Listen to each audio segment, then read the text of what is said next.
Hi, I'm Josh, and I'm here to tell you that I have figured it out. After many sleepless nights and many wakeless days, I've figured out what is the best synthesizer ever made. And it's not some heavy hitter like a Moog or a Roland. It is, in fact, the humble Casio MT-68. Oh, but Josh, that's just a toy-like synth, I hear you say.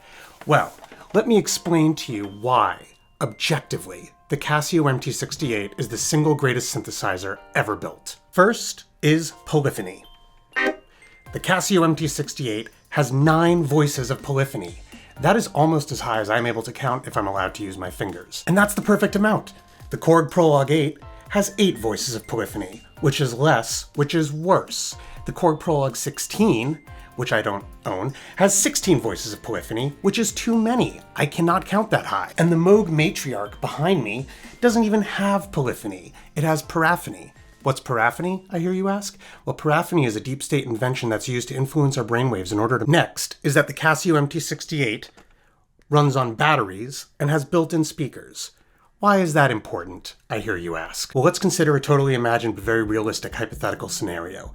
You're on a plane, you're flying to your ideal vacation destination, wherever it may be. Suddenly, engine failure. Plane goes down, you survive, you return your tray table to the upright position, and now you're stranded in the jungle, and also your throat is very dry because, when you're on the airplane, they only give you a little cup of whatever drink you ask them for.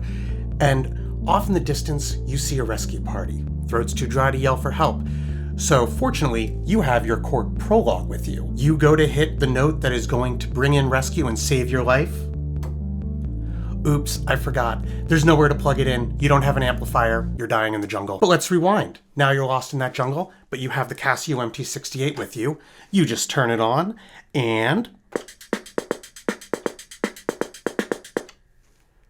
there's like 80 rescue teams coming for me, and I'm not even in danger right now. Korg Prolog, your luck's run out. Casio MT-68, your vacation's back on track before sunset, and your throat probably wasn't even parched because the airline decided to give you a larger drink because they saw that you had the Casio MT-68 and they recognized that you have superior taste in synthesizers. Oh, hang on, Josh, I hear you say again through my camera. Doesn't the Casio SK1 run on batteries? It does run on batteries. Would it be useful in that jungle hypothetical? Absolutely. But do you know how the Casio SK1 makes its sounds? It uses samples. I don't want samples. I want the whole thing. And you should too. You are worth it. So what about patches? Well, the Casio MT-68 has the perfect amount, 20, which is just as high as I can count if I'm using my fingers and someone else's with their permission. And look at the patches. It's got piano, organ, electric guitar. How did they even fit those instruments in here? It's so tiny. And it even has funny. You know what's not funny? Any of the cold corporate default patches in the Korg Prolog. And what about the Moog Matriarch? It doesn't have any patch memory.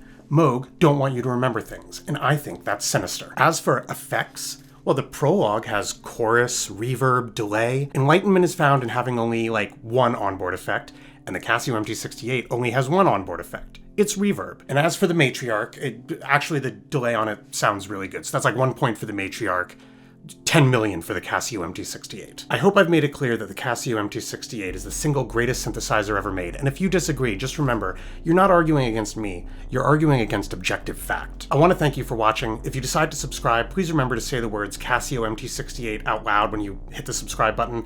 Otherwise it might not work, I don't know why. And if you leave a comment, please be sure to mention any other synths you can think of and why they're objectively inferior to the Casio MT-68.